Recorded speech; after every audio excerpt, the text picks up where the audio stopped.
Arsenal 0, Paris Saint-Germain 1 in the first leg of the Champions League semi-final. A precious lead that the Parisians take into that second leg, which of course will be in Paris. It only took them 4 minutes to get the goal, Jim Campbell. Yeah, well, Arsenal beat Paris Saint-Germain 2-0 in the group stage. I think it is bullshit that we don't keep those goals. Yeah. So this should be the second leg, and the next one should be the third leg. Yeah, it's like 2-1 up. It's like Beverly Hills Cop, basically. Yeah, I agree. It needs to be a third. Yeah, definitely. That was a prequel. You have to throw a lot of money at the teams to get them to do the third. Yeah. Well, but it would work. I mean, they would absolutely immediately acquiesce to it if you named the price they wanted. Throwing money at football teams is not a problem at top level. Certainly level not a problem. football. Or getting Eddie Murphy to do the third one, as he fully admitted in the interviews while promoting the film. Eddie Murphy's actually playing in the Club World Cup this summer, isn't he? Wouldn't surprise me. Yeah. Trying to think of a pun around for playing that team names and Axel Foley, but I'm struggling. The Clump World Cup. He's playing every character in the team somehow. Yeah, big fat suit and goal. Massive fat suit and goal. Total Murphy. Yeah. Anyway, that's done, isn't it? Should we move on? Beverly Hills Cup. Fair enough. So, Jim, back to Eddie Murphy playing for Arsenal. Yeah. So, yes, PSG obviously won 1-0. Roy Wegerly Hills Cop. Yeah, I think that was worth it. Yes. Paris Saint-Germain, they were very good. They were excellent. They were really, really good. Don't give them a goal after 4 minutes. It's an interesting one, that, isn't it? Because looking at the game, it's like that feels like a frustrating moment of Arsenal having switched off a little bit, and in a weird way, a sort of kind of microcosmic version of the quarterfinal against Bayern Munich last season, where a single moment like that can undo you, and it's something where it feels a little bit naive on the big stage. But at the same time, there were 26 passes leading to that goal. And I think that is just indicative of how dominant PSG were, particularly in that first 25 minutes. Arsenal just couldn't get the ball. And we've not seen that in a long time. It was brutal in the first 20, 25 minutes. I don't know what it looked like in the stadium, but on TV, it was looking through your fingers stuff. Yeah. Brutal. I just thought they had so many weapons and so many different types of hurting you, like ways of hurting you, types of ways of going about it. They are a superb side. One of the things I found really interesting watching them sort of up close, because you notice it a lot more, is the way that Kvaratskhelia and Doué regularly swap sides. Yeah. So the fullbacks, you don't know whether you're coming or going. You can't get used to the challenge. And then every now and again, you lose track of Dembele. It's like, what? Yeah. Oh, there he is. Who's just sort of all over the shop, which is exactly what happened for the goal. It's a great finish as well. But like the frustrating thing going into the break in particular was like, I think that might have been, it was pretty much, they had another couple of shots, but it was their only kind of clear one. Raya made a good save at one point, but it's like, that could be 0-0. Now, obviously, they had their chances late on as well, so you're coming away from that thinking, actually, 1-0's not too bad. It's still going to take a probably their greatest European night to turn it around, but obviously at 2-0 the thing's completely dead. I was impressed by how Arsenal got back into it, but at the same time I think there were too many players who just didn't step up to the level required. I thought Declan Rice, Mikel Merino and Miles Lewis-Skelly were fantastic. The two centre-backs did really well. I think Trossard is out of position. I thought he did okay, Trossard. But he did okay, and I thought he had a couple of moments where, particularly there was a shot in the first half that he just stabbed towards Donnarumma. That's never going in 10 times out of 10. I felt like and this is just my view, like watching on the TV. It's funny you say that, because I came away, if you would give me a list of 3 or 4 players at Arsenal who did well, might have put Trossard in there. I thought he looked like he threatened. I thought he felt like he was the most likely to give PSG something to think about, the way he plays. Like he's quite difficult to pick up, he's quick, he's quite positive. Different proposition to Marino. I mean, you called it right actually earlier in the week, talking about how Marino was going to drop back in, Trossard play as a false nine. I thought that is one take. My take would possibly just be Arsenal did as best they could with the players they had missing. Party getting that stupid yellow card. That is massive, because I think Declan Rice was excellent again, but you need his energy and his kind of pressing, he had to play a different role higher up. Yeah. It was so clear last night that if because Donnarumma does not look that comfortable with his feet. I know it's a cliche about him, but he pumped quite a lot out for throw-ins when he was trying to find a man. Yeah, well, exactly. But they never really got close enough to him to pressure him with the ball at his feet. Declan Rice's recent performance, particularly in Europe, have been the best case for Adam Wharton starting for England. And I will bring it to England. No, do you know what I mean? No, but in that role, Declan Rice, you're right. Champions League semi-final. I used to, and it'll be a World Cup semi-final soon. But I think with Rice, you're correct there. I always just think, but as a holder, I quite like him. I know he mixes it up. But having given recent displays, and Arsenal fans will obviously be able to tell anybody that he is so good in that position to the point of I don't think you ever want him back there. He just moves your whole line that indeed further up. But speaking of that, the 20 minutes you talked about at the start where they just really dominated, that was because I can still see that when I close my eyes. Yeah, I bet you can. And I think what seemed to happen was Arsenal would press and then PSG would be really good at playing through the press. Oh, my goodness. And then after about 20 minutes, and then you saw it from where you were, guys might have seen it on the TV as well. At one point you saw, I think, Saka, perhaps Odegaard, who I thought had a pretty poor game. Yeah. He's not been good that recently, Odegaard. They had a bit of a set too. I think it was with Saka, where Odegaard is screaming at someone on the right flank. So I presume it was Saka. It could have been someone else, saying, come up, we've got to press. We're supposed, like, it was almost like he was saying, we've planned this, we're pressing them, why have you stopped pressing them? And to me as a viewer, it was like, well, they're stopping pressing because they're getting absolutely blitzed on the counter press. They have to do something else. And also, when you're 1-0 down, that stuff does make a big difference, doesn't it? Because you don't want to go 2-0 down, and it's the whole thing is torpedoed. Torpedoed. It really, really changes the makeup of the game. So I think that gave Arsenal sort of certain timidity going forward at times. I agree. Odegaard was very off it. He's actually had a couple of better performances recently, but there's something not right with him this season, it would seem. He's not been consistent. No, he hasn't at all. But we focused a bit on Arsenal there. But Vish, PSG, they look like the best team in the competition. Yeah. They look like the best team in the competition. They look like the most complete team. The most complete team. The balance, the way they can transition from defence and attack, it's stunningly good. Yeah, and also I think, and it might have been helped by previous seasons, but very similar to the example that was just given there about Odegaard shouting at whoever it was on the right flank to move up, but they had that fear that having, already being 1-0 down, they didn't want to cede even just more ground, let alone another goal. PSG seemed to play with that fluidity of, look, the other team are allowed to score. Yeah, and we will, even though they've now got twice, they've at Anfield and then here at the Emirates, come away from quite big games with 1-0 victories.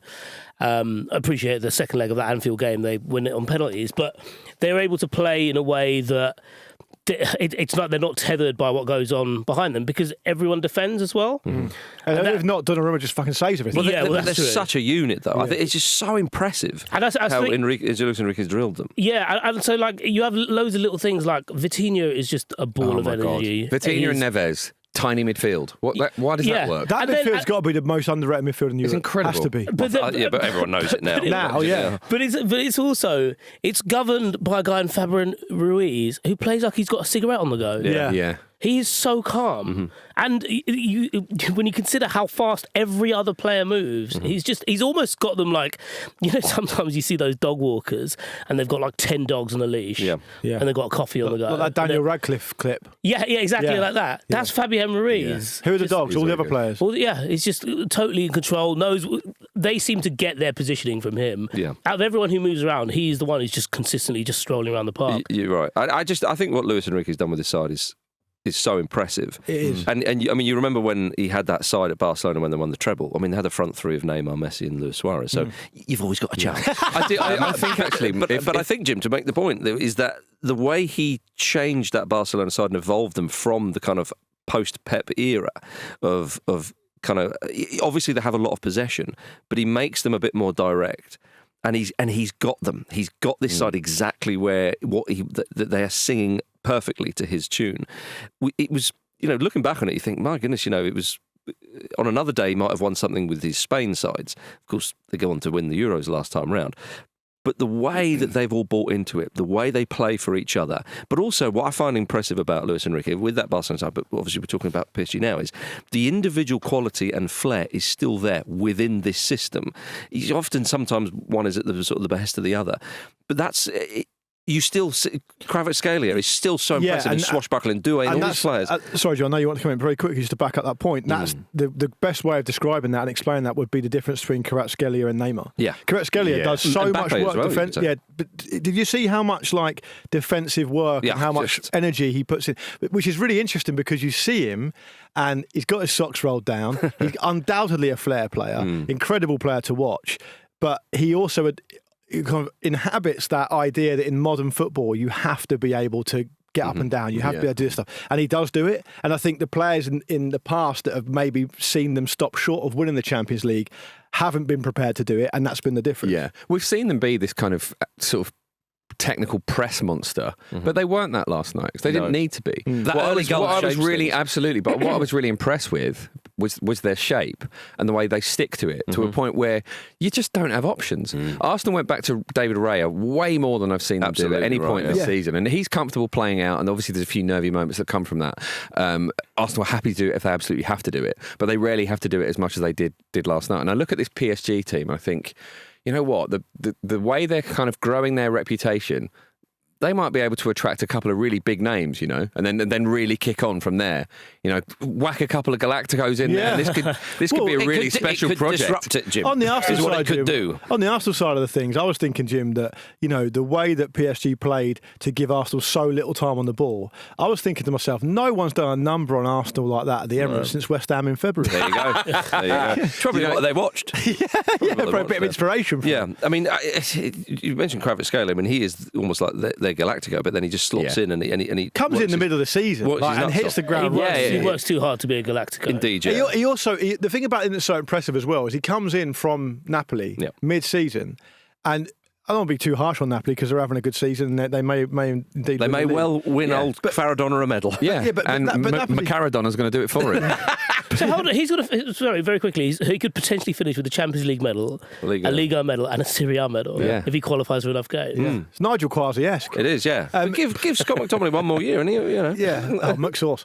I was just the point I was going to make, which I'm very, very close to forgetting, is that Napoli are a good team, but you don't see them in the latter stages of the Champions League. No. Well, you did a couple of seasons ago, but generally not speaking, regularly. Yes. And Kvaratskhelia gone another level again. He's not only had to settle into a brand new team where the expectations really high.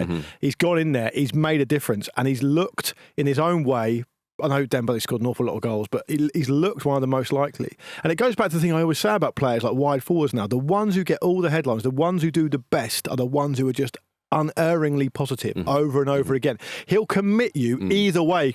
I thought he gave Timber an absolutely torrid time for the first half. Yeah, Timber. He was very lucky to get away with staying on the pitch, actually, wasn't he? Staying on the pitch, I don't know about that. Well, because he had to do 80-odd minutes on a yellow. Oh, I see what you mean. Yeah. There was one tackle I thought he did really well on. Actually, it was quite harshly punished for, but generally, it was a big ask for him. The really impressive thing about Kvaratskhelia as well is, according to your friend of mine, Andy Brassel, apparently he wasn't having the best time at Napoli at the first part of the season. I remember Andy saying it's a good move for everybody involved. It's maybe gone a little bit stale. The reason why he went, but he has just hit the ground running and again, not just kind of matched his level, but seemingly surpassed it, which is amazing. I think Martinelli should have scored. That fair? 100%. Yeah, Martinelli's was the chance. Trossard is harder, I think, because he's got to get a lot of curl on that. Trossard basically put it in an area where he thought, unless you make an absolute world-class sale, you have. Then it's going in where it was an amazing save. But the thing is, Arsenal did create two decent opportunities. This is the other thing, and this is what should buoy them, although I appreciate PSG at home. Yeah, you step it up a level. They turn it to 11. They are all over you, as we saw against Villa. Yeah. But I thought Trossard did well. I thought initially he actually wanted to take it onto his right foot, but then adjusted well to the touch and he's good on his weaker foot. The Martinelli thing, he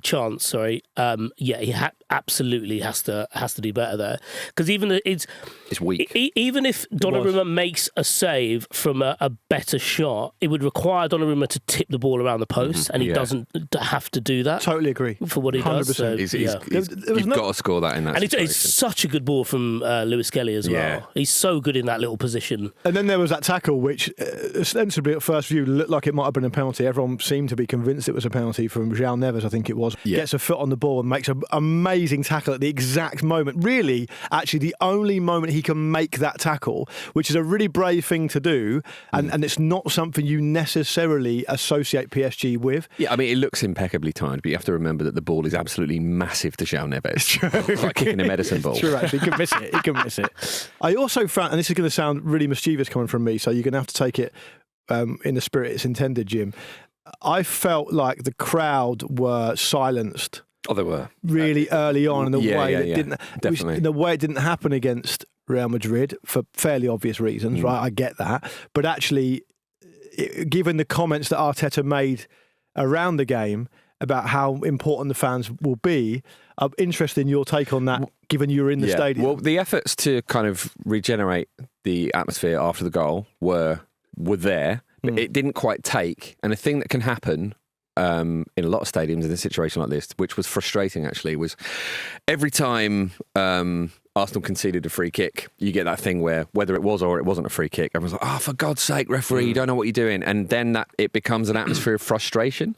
And there is energy there, and it is loud, but it's angry, and it's not an energy the team can use. And I found that was one of those things where it's just like, it's very difficult to turn this around because people are frustrated now. And that is where the noise is coming from. And obviously the goal being disallowed, honestly, it felt like the atmosphere shifted immediately. You thought, okay, this is going to be great. It's going to be different. It's going to be loud again. And then obviously it's disallowed, and you go back to that slightly kind of nervous energy. But yeah, I don't think the crowd managed to keep the energy up in a way that was needed. But you can only react to what's in front of you. No, I don't think you can, Jim, because I agree with Wayne Rooney. The players, that's what you need the crowd. Always agree with Wazza. Come on. Yeah, because I'm sorry, Jim, but I'd rather fight you than him. Is there any merit in saying the referee might have sucked the energy out of it as well? Because the way he refereed it was quite odd. Possibly, but the reason is with the crowd. Rooney's remembering, as Vish may do, if your memory's that good, the nights at Old Trafford. Although they had one recently, to be fair.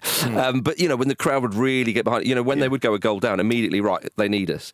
And Arteta was saying that beforehand. I mean, did you heed his advice, Jim, or his call to arms? Did you indeed bring your boots, your shorts, your T-shirts, and let's play ball together? Did you take your boots? I wore trousers, T-shirts, and I wore trainers. I love it. I love the implication, Jim, that he's saying bring your boots and your shorts, right? Because they can't beat 60,000 of them. Yeah, but you are going to have to bring your own T-shirt. We're not giving you an Arsenal shirt. shirt. You don't get one. We ain't got that many. Go to the club shop. Club shop, 90 quid. No, but another capsule drop. I think Rooney was saying that it was very quiet, and certainly in those last kind of 5-10 minutes or whatever. Yeah, I was thinking you got to raise it, and look, if the supporters sing, does it really add an extra goal to Arsenal? Probably not, but I think everyone was reacting to what they were seeing. Like I say, there were efforts to get chants going and stuff like that, but it was just. Did you do any? Just didn't. Yeah, I was singing. You probably hear him a little croaky tonight. Did you get any? But did you get any chants going yourself? No. Jim always tries to start a Mexican wave. Which is why I was going to say, come to England friendlies with me. The guy who sits behind you. He was quiet, actually, so it's his fault. Yeah. Take him down. Take him down. That's all he says. Don't do that. He shouts that when people are in the box. You say that. You said about negative energy when like a free kick is awarded against Arsenal. I was at Chelsea on Saturday, and 4 minutes into the game against David Moyes' Everton, they concede a free kick about 35, 40 yards from goal from an angle, and all here is, oh, fucking set pieces. You'll be okay, mate. There's a thing you hear so often at games, isn't there, where a player will just simply be on the ball, and the ball might be literally between their legs, and there'll be 2 or 3 defenders around them, and people are going, shoot! Shoot! It's not pressing a button. Everyone's got the button. Well, the FIFA-ification of like football is what I found about that, not to get too off topic, is that if you go and watch a game now, the amount of people in the crowd who get pissed off if there's a miscontrol. Yeah. It's like, it used to be a comic thing. Yeah. People used to think it was funny. Or if they had a good touch, people would applaud and go, good touch. And I realise it's because people are so used to playing FIFA and the touches are automatic. Also, though, the improved technique of players. So the expectations are high generally. It's ridiculous. There was a lovely Desiree Doué one where he did a little touch behind his... Yeah, see that? Yeah. There was a woman sat next to me I've never seen before who just went, fuck off! He did that. It was totally unnecessary, but it was great. Yeah, but it was an amazing piece of control. Though. That's part of his, and I suppose there's a little bit of like a football game about this, but that's part of his desire to emulate Neymar. Yeah. Like Neymar's one of his heroes. Or his Desiree to emulate. Yeah. Just before we move on, and I appreciate like we've got plenty of time to talk about the second leg. And we have mentioned Odegaard's underperformance here, and it has been a bit of a theme this season. And I'm not good enough football-wise to be able to articulate maybe how you unlock him. But all I know is, and it might be easier with Partey back next week, you have to get him a bit further forward, and you have to let him find more space. And I appreciate that kind of goes against what he does because he's one of the best pressers. He's the person he's basically the ringleader whenever they're off the ball, actually, and it's really impressive. And he expends a lot of his energy that way. And actually, you know what? He doesn't get so much credit for that because he's having a difficult time, but his pressing is still excellent. Yeah, but given even the little bits we saw when Aston Villa went to Paris, is you need to be very direct with him. You need to be very precise with your longer passing, and I don't know how they're going to do this, especially against that PSG midfield. But they just have to let him find his own space now. And because that's the only way they win that game and progress to the final next week is if he has a blinder. Because if he has a blinder, everyone else has a blinder. I'm not as negative about their chances as maybe. They're still in it. As I heard some people. I listened to some stuff late last night on the way in and this morning, and I thought it was overly negative.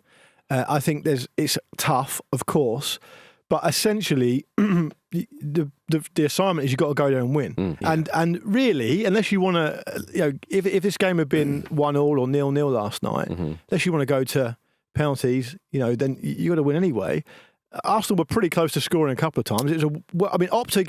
Opta gave Donnarumma man of the match, not Vitinha. So that shows you. Marino did score. Obviously, Marino gets a goal. But set pieces are going to be more important than ever. You would think. I know what you mean, because it did seem a bit hyperbolic that they were saying, it'll have to be one of Arsenal's greatest European nights. I was like, well, would it? No, I do think that would be, considering the stakes and probably considering the occasion. Yeah, exactly. Yeah, but then would the previous one not have been when they got through to the final? Sure. Yeah. Who did they? I can't remember who they beat in the semi-final. Villarreal. Yeah, that's right. Yeah, Kelme missed a penalty. That's right. Yeah, but Lehman saved one actually. But Arsenal were heavy favourites on. But without going into it, if I was Arteta, with Barcola and Ramos missing those chances late on, I would say they've let us off. No, they really have. The biggest miss of the night was Barcola. Yeah, that's what I would say. I would say, right, lads, we're still in this. And also, if I was Arteta, I would show them videos of a fellow North London side who are only one of two teams to have reached the final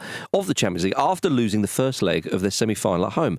Ajax in 1996. And, of course, Tottenham in 2019 against Ajax. Yeah, Use Spurs as your inspiration, Jim, as I've said many times before. Which against Bodo Glimt on Thursday. But obviously that was an away goals. But you remember Ajax dominated Spurs at the Tottenham Hotspur Stadium. I was there. I was at the game. Part of the domination. The thing about Spurs, taking them down from the inside. Spurs have that character, don't they? And they're just so robust with their belief. Yeah, it's always going to happen. They were that year. Before we move on, because it feels like it's going that way, there is one thing about PSG that I think could get lost in all this, which is that they've now beaten more Premier League teams than Southampton. So good. I thought you were going to say sports. On one hand, I'm impressed by that. On the other hand, I immediately start to think easily done, isn't it? Easily done. Yeah. I was concerned as soon as I saw the Arsenal tifo, which I found to be unforgivably basic. It looked like a duvet that's too small for the bed. Yeah, and as we all know, tifo. First tifo, is it? Yep. I remember my first TIFO. TIFO, as we all know, stands for Tremendously Informative Football Oblong. And it wasn't informative enough for me. The PSG one, when I was at Parc des Princes before Christmas, won't go into the detail of it. But you got a mention. But it was specifically very, very detailed. Yeah. And I think if you're going to do it, Arsenal, do it properly, because I think that sets the tone in the wrong way. There were some fans who spent 12 grand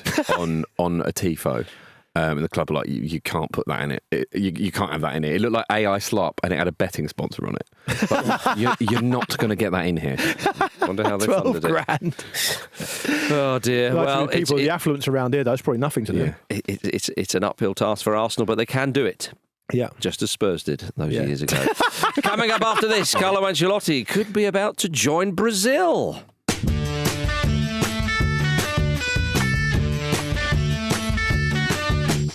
We're going on tour. That's right. Football Ramble Time Tunnel is hitting Newcastle, Birmingham, Manchester, London and Glasgow between the 9th and the 17th of May. Get your tickets by clicking the link in the top corner of this video now. I've told you how many more times I've got to tell you. Skelly in midfield. Declan Rice stays the same. No, but where? What about... When have you seen him play then? When I've seen him playing, he's played it every week in the youth team, Rob, like every this ain't week. the youth have team. you seen him play left back. Don't make excuses. Do not make excuses. Calm down, right? Always nice to hear from your people, Jim. I was about to say that's why Jim's got a sore throat today. Yeah. Some AFTV rant, and Yeah. Chris didn't know. We don't use AFT that often, but sometimes you've got to have a little dip your toe in occasionally. haven't you? Yeah. Do you respect Arsenal fan TV? I don't know. I don't respect them anyway, as that clip hopefully shows. Very happy to attach my name to how much I don't respect them based on the clip we've chosen to share there. If that's okay. Yeah. Oh, he's sticking your neck out. I don't know if I can't really be clearer. I hate 99% of football teams and 99% of what those football teams do. Football teams? And the fans. Nah, you don't hate that many teams, do you? I reckon he does. I reckon about 99%. Do you I got a reckon? lot of stick for about slagging off the Poznan again on Monday. Did you? Yeah, that's fine. Yeah. Yeah, I think it's fine, isn't it? But you were slagging off Man City fans for doing the Poznan. Yeah. And The then I actual put it- Poznan itself, which should remain in Poznan. Yeah, but I just think with the Arsenal fan TV thing, it's not the fans, though, is it? But then I look at the clips, there's a lot of fans hanging around the background, isn't there? Wanting to get involved, queuing up, they are, quite literally. That's true. Anyway, we've already given them enough oxygen. When are you going to act, Jim? Now, we're going on tour next week, people. Yeah. It's I know, bloody next week. It's come around quick, isn't Yeah. it? Shitting hell. We should do some prep, shouldn't we? Should we Yeah. rehearse? Yeah, we should. Yeah, we should. Gordon Bennett, To be fair, we genuinely did have a meeting on Monday, but we haven't rehearsed yet. We had a meeting about we haven't rehearsed. Oh, bloody Nora. Yeah, well, but you should come, though. Yeah. You should absolutely come. Manchester, Birmingham, Newcastle. See that? I even did the accent to try and get do the people... Glasgow accent. Glasgow. And London. You didn't try the Brumley one? Yeah, I don't know why I went for Newcastle there, but Manchester, Birmingham, Newcastle, Glasgow and London, we're coming to you. Head to footballramblelive.com to grab those final tickets. Yes, and we've got an email from Abdul who says, "Hi fellas, I already booked my ticket for a live ramble flying to London from New York City for that. That is Blimey. a sort of effort Fair play. that we love. That's the sort of effort that everyone else should be replicating. Absolutely. Which one is he going to? Yeah. But I flew Abdul, to London, but I'm going to go to the Newcastle show. Abdul, if you're listening, we have definitely rehearsed. Yeah. This show's looking really good. Get on the plane and come over. Yeah. So this is in response to something Pete said the other day, calling for an official ramble doctor, unaware that healthcare is free in the UK for some reason. Secondly, I volunteer as the presumptive doctor for the ramble. I started listening to you guys back in 2010 when I was still in medical school, all the way till now when I am working full time. Oh. Only thing is that I can't do any physical exams from across the pond, and I only take cash, so no insurance. Don't worry about that again. Free healthcare. Keep rocking, Abdul. We will. He's not a doctor, is he? So come to the London.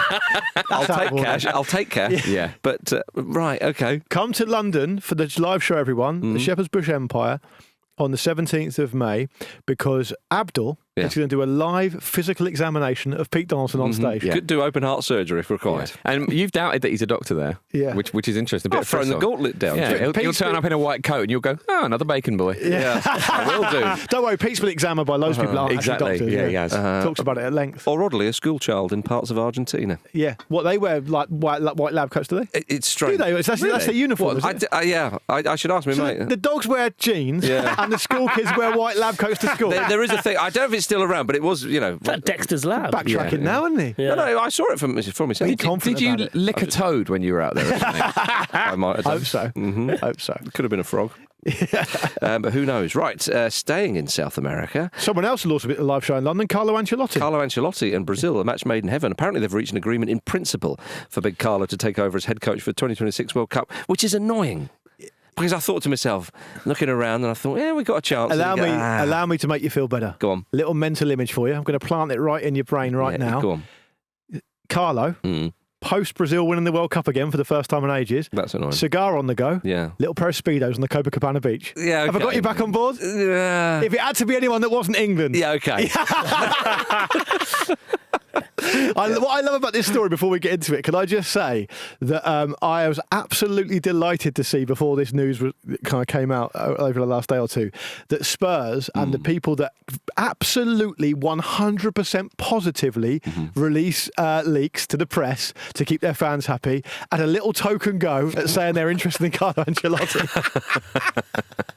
And then this news comes out. Carlo's right, push the button on the Brazil thing. yeah. This is a disgrace. Get me around the table. There was talk, there was a little bit of talk on the Insta net that not only were Spurs looking for a, quote, top European coach to replace Ange Postecoglou, they wanted to go down that route again after obviously hiring Conte and Mourinho, that Carlo apparently had some kind of unfinished business in the Premier League after his Everton experience, and so he wanted to come back. And no sooner had that happened, he's on the phone to his people. He's on the phone to David, his son. Right, tell him I'm doing Brazil, because this is getting ridiculous. It really is. Well, apparently the deal will be valid from June before the Club World Cup, which is disrespectful. I'll tell you what, that's the real reason. Do you remember when the Club World Cup was announced and he came out and went, well, this is a load of nonsense. I'm not doing it. We're not doing that. This is exactly it. I'm going to Brazil. I think managing Brazil would be less stressful than this. Imagine him going to the Real Madrid hierarchy. I've sorted my plane tickets for the summer. Oh, cheers. Well done. Rio? Yeah. No, it's in the US. I'm going to Rio. You'll be in the US. You're going to and America. yeah. Got the wrong one. Yeah. It's quite something, isn't it? I mean, Brazil have obviously not done too well by their own standards since winning the World Cup in 2002, and they've just put, which is the biggest button we can press? It's Carlo Ancelotti. It feels destined to fail to me. Just on the vibe. Just on the vibes. I love the vibe. But surely the vibe is why it will succeed. You love the. Surely you do love the vibe. Oh God, I can't wait. It's vibe, brilliant. It's a big vibe. It's a huge vibe. Up until now, the most impressive vibe around a top manager with speedos on the beach has been Fabio Capello. I mean, that's a long time ago now. I'm saying we need an improvement on that. Phil Neville? An update on that. Phil Neville. Phil's not Neville, speedo. he's not speedo. Yeah, but the image. Ooh. We were led to believe he's masturbating. Yeah, we would say the speedos would be down by his ankles if it isn't. But not all the way down. Yeah, I was fizzer. Just tuck him down. No, I think If they're all the way down, I'll trip over. I think he stopped. He wasn't walking along while masturbating on the beach. Fish don't look like that. Well, he was shuffling because his pants were by his ankles. He's going to fall over, stonk on first. It'll be really painful. You'll jar it. Left a big hole in the fucking sand. Big. I'll tell you what, though, Paul and Tim is doing very well at the moment. Oh yeah, they are. They are. They're on for it. It wasn't worth saying. They're on the verge. The most amazing thing about this story with Carlo Ancelotti in Brazil is, if anyone out there is listening to this and is a Real Madrid fan and wants to know what's happening for the rest of the season, allow me to read this sentence to you, which has been reported. The Brazilian Federation expects Carlo Ancelotti to be in Rio de Janeiro on May 26th, 2 days after Real Madrid's final match of the season. He's had his notice in.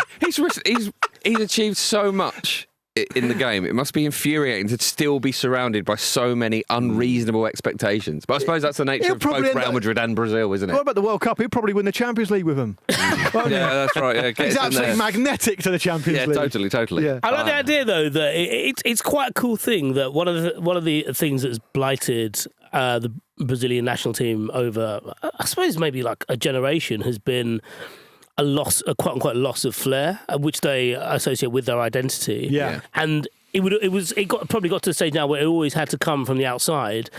And they've got the perfect man for that. They have. Like an absolute vibesman. But do you not think it is funny, as Luke says, that a couple of days after their final game, they're still in the title race? Yeah. You know, I mean, it looks like Barcelona are going to win it. And they're in the Club World Cup. Yeah. You know, there's a whole competition to He doesn't fancy kind that. of. He doesn't Yeah, fancy sort that. of. but Well, actually, no, we're covering it. So yeah, It might mean Santi Solari takes charge of them for that. There's a little rumour that could be the case. Nice. that's nice. pretty cool. Yeah, we're all behind that. Good luck to Carlo. I mean, it's quite a great move. Yeah. But he's going to do something mad, like, well, not quite mad, but he'll be like, look, to get our soul back, there's this amazing Nike advert I saw on YouTube, and they're like, yeah, that's us. That's us from 20 years ago. We won World Cup. I used to watch this all the time when I was a player. Yeah. Any of these lads still playing? Look at him, he nutmegs a security guard in the airport. Yeah, we know. Yeah. Who's this guy who puts it through the X-ray machine at the airport? First, You guys seen him? first training session. Meet me at the airport. That'd be brilliant. Is it where you do your best work? Get out of the way, Abdul. Yeah. Get him down there. Yeah. Right. We should say he's missed Carnival, though. Carnival's at the start of March, I think, in Rio. So I think he can get something going. Yeah, He'll start the carnival. Have a Carnival. There you go. That'd be good. That's it. Right. Staying with the managerial merry-go-round, I think that Steven Gerrard has emerged as the favourite to take over at Rangers. That's an anticlimax of a story after what we just talked about, isn't it? That's the yin to that yang. This is fucking depressing. Yeah? It's just turn it off and on again, that, isn't it? Yeah. I mean, it's working for Celtic. Someone put the meme in of him looking at the photo of the Queen in the dressing room. That's a great meme. That is good. Yeah, They should put that up in the dressing room. Yeah. They should absolutely, yes. Every time he takes the job, there's another photo of that photo of that photo of the Queen. It becomes like a proper tunnel, meta tunnel. The only way I'm behind this is if Big Ange fucks off back to Celtic. Get it going. Oh, well, brother Brendy's there. I know, but I mean, So they went back. So You see Brendy's comments on the weekend about, I'm definitely here next year. is that what he said? Yeah. Just say you're staying. Just say I'm here until I get offered a really good job. I'm definitely here till next May. I've put 3 jobs in 3 envelopes, and I know one of them's going to let me down. Yeah, I think Brendan Rodgers thinking, what they won the league, the 17 points clear, whatever it is. He's a bit like, I could do with another challenge. I think It should be a photo of Brendan Rodgers looking at the photo of himself above the mantelpiece in his house. there's that one. That massive thing he had above his mantelpiece in his family living room. I don't know what to make of this Gerrard thing back to Rangers. What do you think the fact that he apparently waived half of his contract fee in Saudi Arabia, which is about £10 million, because he didn't want to have a relegation on his CV? I think that's not going to have made a huge difference to anyone employing him, and that he should have taken the 10 million quid. The controversial part of this potentially is that I don't think he should have been getting a team relegated in Saudi Arabia and expect to get a big job. I mean, Rangers are a big club. Whatever you think of them, and I know what you think of them, Speller, but whatever anyone thinks of them, they're a big club. Yeah. You're telling me that I know that he did well at Rangers and he's got a reputation there for being successful at the club specifically. I don't think it enhances his reputation that he's had to go to Saudi Arabia to get a job and then he's running the risk of getting a team relegated. Right. Do you? Or are you still bristling about me saying about Rangers and you? I think that why would I bristle at that? I don't know. You tell me. Well, I don't know. You're the one who said it. Why have you got your bacon bucket out again? I thought I'd make a few quid. Is that Rangers branded bacon you got there? It was smoked and unsmoked. We've been through this many I feel times. like I'm going to get before. smoked in a minute. Exactly. £1.52 for smoked fish. Yeah, this one Yeah. was smoked with the smoke from the Vatican. So I don't think it would So it evens it out. They need Who's that now, that don't for? they? Who's the audience for that? You'd be surprised in Scotland. So everyone, just listen. You're in inner city Glasgow, right? So it I was is in Edinburgh. It's a bit softer there, but it's still alive. allow the story. It's Rangers branded bacon, okay, but it's smoked by the smoke they use to decide who decides the new pope. No one wants it. You have to sponsor both teams, is what I'm saying. Take it south of the border. Yeah. Sell it there. They won't care. QPR, you can say it to them. They maybe won't Half know. and half bacon. Half and half bacon. That's Okay, it. so it's half smoked by the smoke at the Vatican, smoke. choose the Pope smoke, and half Rangers branded. Ah, dear. Coming up after this, Barcelona take on Inter tonight. That's right, everybody. The Champions League semi-finals are back tonight. Did we mention we're playing Glasgow? We were playing Glasgow. Yeah, bring your bacon. Yeah. Barcelona versus Inter tonight. Inter have lost their last 3 games and not scored in any of them. It's the first time they've done that in over 10 years. Well, what a time to do it. Yeah. What a time to do it. Because you guys were saying on the show a week or two ago that it looked like at one point Inter were just never going to concede another goal. Yeah. And Now they're all it's over been it. the kiss of death. I still think they're going to beat PSG in the final 1-0. Oh, you're that confident that they'll get past Barcelona? I'm not as confident as I was. I think for all they've been very robust without the ball and in defence. I think this is a completely different challenge now. I think for the neutral, perhaps PSG Barcelona. I say the neutral, Jim. I know you want, but PSG Barcelona in terms of the attacking of the size and the flair and so on. That would be quite the spectacle. Yes, I'd rather Arsenal were there because English side and all that kind of stuff. But I think part of the spectacle of that Barcelona front line is just too much for Inter. Or saying, Well, they're missing Lewandowski though, aren't they? Which is a huge It's looking miss. like he's going to be out. It'll probably be Torres would step in there. Yeah, he scored on the weekend, didn't he? Rafinha's been their kind of difference maker in the team. Rafinha, he's been one of the best players in Europe. I know Yamal gets a lot of, and rightly, obviously, but it's Rafinha for me. Is he aware that Leeds have just been promoted again? Well, Could he? He should be. Yeah, could he? Among those is there a celebrations. clause? It'd be amazing if he's not. Is there a clause? do you think Leeds are waiting for their Champions League bonus of his win? Maybe they are. I don't know. Maybe they are. Would it be disrespectful though to Real Madrid if Rafinha won the Ballon d'Or? It might be. This Almost year? certainly, Might be. yeah. Yeah. Okay. I don't know why you'd even say that. Why would you disrespect them so much? If What are you talking about If there? that happens, could Real Madrid find a ref and smack him around like a piñata to take their frustration out on it? because of what Barcelona have done. Yeah, quite possibly. Can they get a ref to put a Rafinha mask on? Yeah. And hit him like a Rafinha. Yeah, that is true. Did you see that after winning the Copa del Rey final, Barcelona president Joan Laporta mimicked smoking a cigarette while shaking hands with Wojciech Szczesny? Because Szczesny was fined for smoking in the showers at Arsenal. He was also dropped by Roma for smoking. So that has happened twice, but I still nonetheless think it's quite a deep cut. Yeah, is a bit. cut is exactly right, isn't it? Yeah. But maybe he's still doing it. Vish, you're the only smoker here. What do you think of it? Well, isn't it based on the fact that he was like papped doing it in the Barcelona changing room? Yeah. Yeah. So he's still doing it, yeah. So it's not that deep. I think because other players. So he did it again recently? Yeah. So other right. players have taken the piss out of Szczesny so they were taking the team photo and Szczesny's trying to hang out in the back. Or was it smoking? Was it to do? I don't know if they used this expression or not in Spain, but was it after that game? He's thinking, well, he's earned his bacon today. He's like, smoked or Yeah. I don't know. So it's bacon we're selling in Glasgow. One half of it is smoked by the Pope smoke, and the other half is smoked by Szczesny cigarette. Marlboro Gold. Wojciech Szczesny's Super King. Yeah. Can I interest anyone? Yeah. Say it to Marcus. Marcus sat to you in the bucket.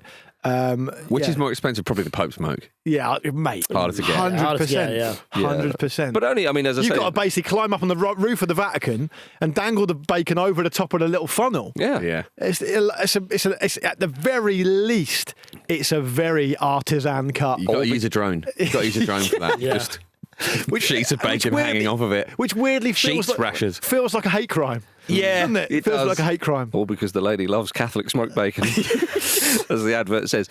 I think all of this Marcus is is dressed like a unlikely. milk tray man.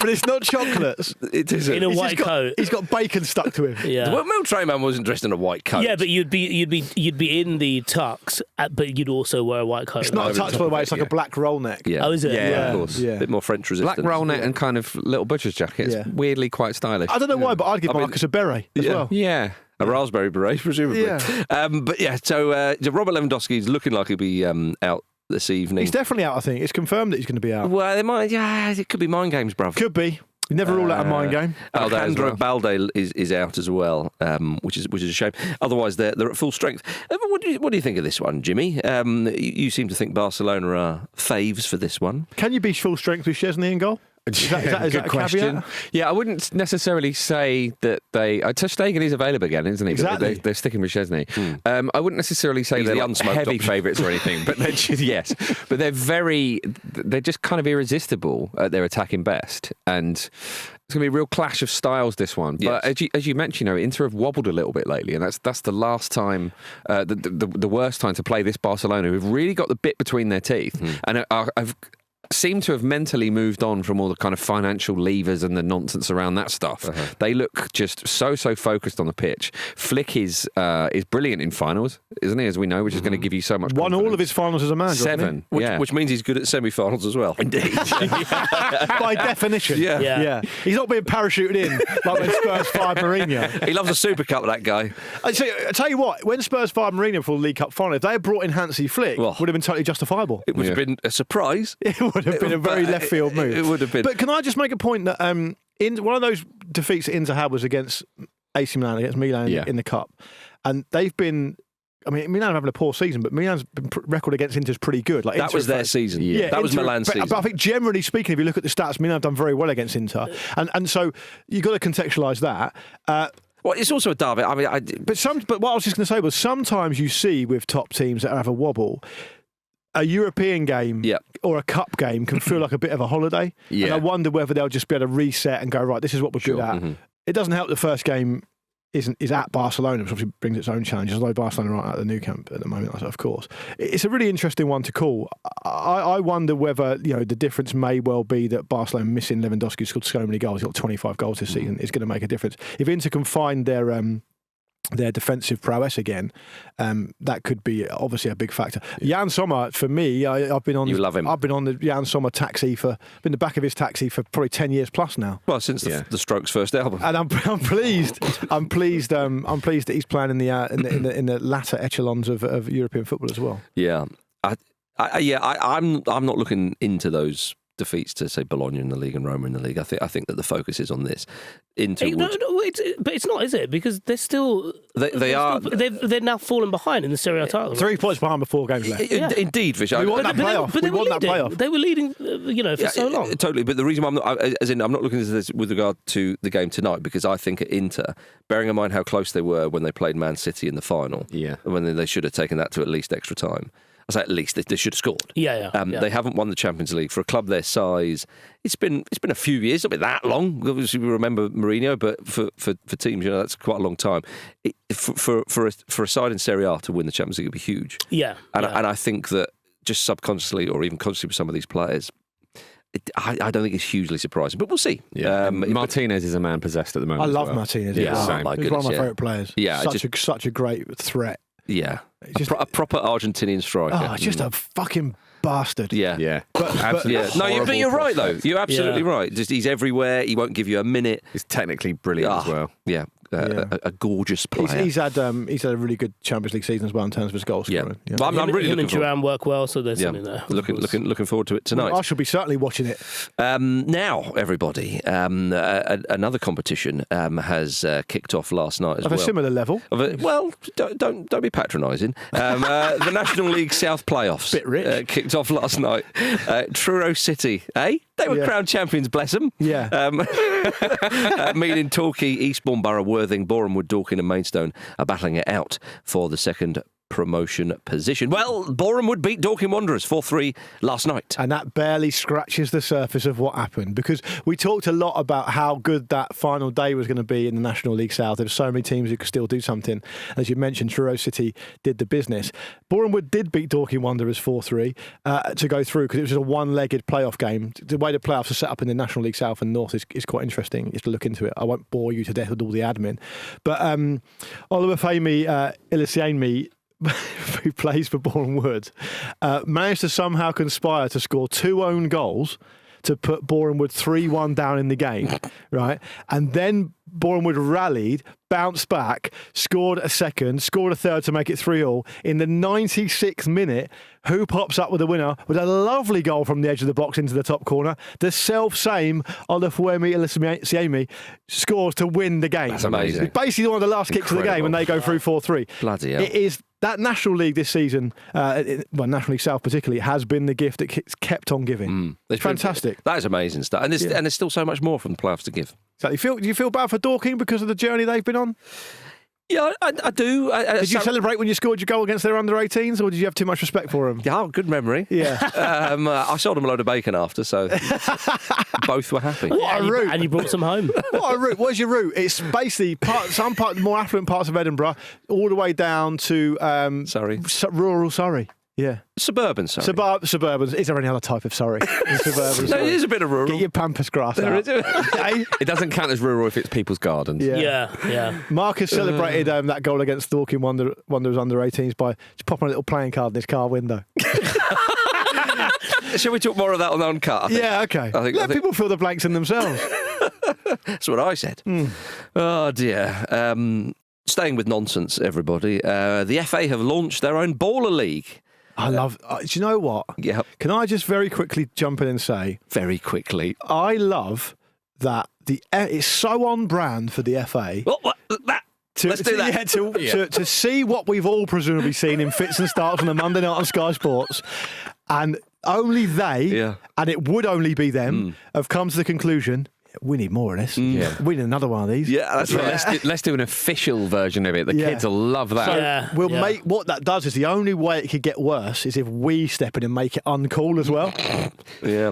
Well, the FA and tournament sponsors Emirates have launched a brand new 5-a-side football tournament. It'll feature teams made up of non-league stars, influencers, that's you, Vish, local community heroes, that's you, Jim.